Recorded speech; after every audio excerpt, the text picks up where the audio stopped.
বেগম খালেদা জিয়ার মৃত্যুর দিনে বিএনপি থেকে বহিষ্কৃত হয়েছেন দলের জাতীয় নির্বাহী কমিটির সহ আন্তর্জাতিক বিষয়ক সম্পাদক ব্যারিস্টার রুমিন ফারহানা। আওয়ামী লীগ সরকারের আমলে টেলিভিশন টকশোতে সরকারের কঠোর সমালোচক হিসেবে পরিচিত ছিলেন রুমিন ফারহানা। আইনি যুক্তি ও স্পষ্ট ভাষায় দুর্নীতি ও সরকারের দমনমূলক আচরণের সমালোচনার মাধ্যমে তিনি জনপ্রিয়তা পান।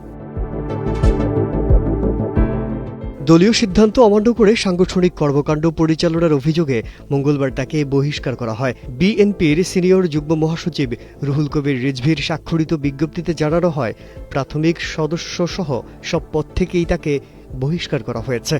রুমিন ফারহানা সহ মোট ৮ জনকে বিএনপি থেকে বহিষ্কার করা হয়েছে।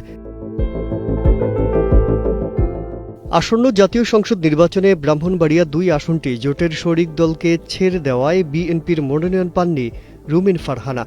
পরে তিনি স্বতন্ত্র প্রার্থী হিসেবে নির্বাচনে অংশ নেয়ার ঘোষণা দেন।